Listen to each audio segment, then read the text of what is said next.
We have breaking news coming out of Verizon. When I upload this, it probably won't be breaking news anymore, but I'm busy today, so I'll have to upload this at a later time. But we have breaking news. The article comes from the Wall Street Journal. I'll leave a link to it in the description so you guys can check it out. As soon as Verizon ended their DEI policies, they got instant approval for the Frontier deal. The Frontier deal has officially closed. It's done. It's closed. Verizon can now start the integration, whatever process they need to start, they can start it now. It has officially been approved by the FCC. Now, I will throw this in briefly. A lot of people are now concerned about the US Cellular T-Mobile deal. T-Mobile ended their DEI policies before even Verizon did. So why hasn't that deal been approved? The US Cellular T-Mobile deal should have been approved May 1st from the people that I've been speaking with. It should have been approved as soon as the 180-day clock review from the FCC was done, or maybe even a little before that, but it has not been approved. So there's something else that they're looking at or looking into that we're just not aware of at this point in time. But what we do know, Verizon got federal clearance for its nearly $10 billion buyout of broadband provider Frontier.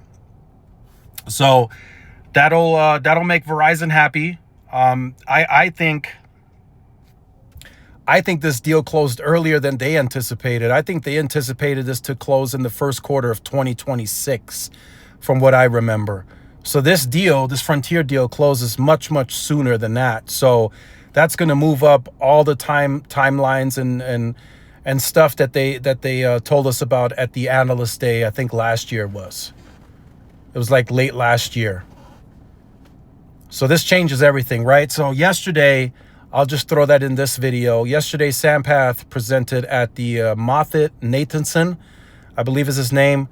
And Sampath was there. He's the CEO of Consumer. And he did plug in Convergence, that it also works for Verizon. He did say where they have fiber to the premise, they see an uplift in wireless.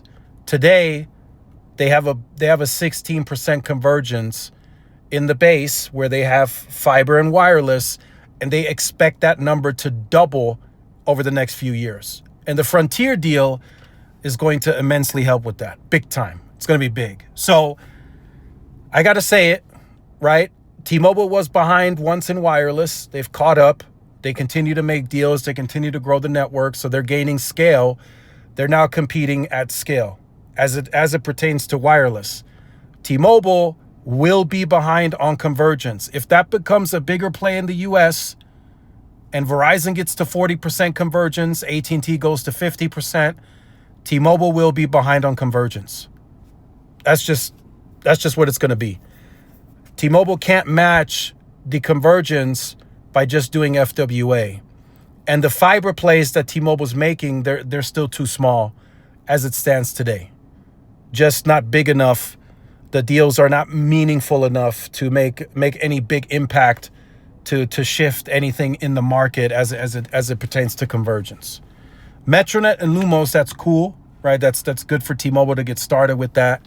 To the know-how, right? They need to have the know-how, but they need to get bigger, right? Because now Verizon is has massive fiber scale with this Frontier deal, and I anticipate them to fully continue to expand that.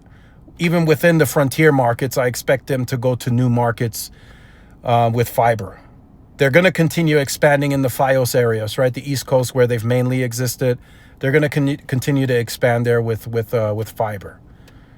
So I fully anticipate Verizon's appetite for a larger fiber, to be a larger fiber provider to the premise is going to be big. They're going to have big appetite because look at where AT&T is going. Verizon is following right along with that with this Frontier deal, and then we still might have the AT&T and Lumen deal that might get announced soon, right? We just got this Cox and Charter merger that came out of nowhere, that came out of the left field. So that'll be better. I think that deal is going to hit antitrust at some point. I think it's going to be looked at very, very deeply. But I think the people that are in these markets that are ran by Cox Communications, I think those customers will benefit. I think Charter will provide a much better customer service, much better pricing, much more competitive. There's wireless involved, right? That will help get more of those MVNO customers on board. So I think that deal will benefit Cox Communications' footprint. But, it's not perfect. But I think that's, from that perspective, I think it will be better for that customer. So let me know your thoughts on the Frontier and Verizon deal. It's cleared, so now they get to work. They bring the Fios branding into the Frontier markets. They start integrating, adding the back end systems, whatever they need to do. They're going to get that ball rolling, and then we'll see what else Verizon has planned for fiber. But their appetite is big. I have a feeling it's big on that, and they will continue to make moves on fiber, and that, ladies and gentlemen, I'll be very honest, it leaves T-Mobile behind. Right, so now T-Mobile is going to be busy trying to scale and catch up in fiber, because it sounds like the market is shifting towards convergence as wireless is becoming more and more saturated. Right, the switching pool gets smaller, so everybody's worried about churn, keeping the customer the longest, CLVs, and all of that comes from bundling. They've acknowledged people that add smartwatches, tablets, and additional lines, they stick around longer.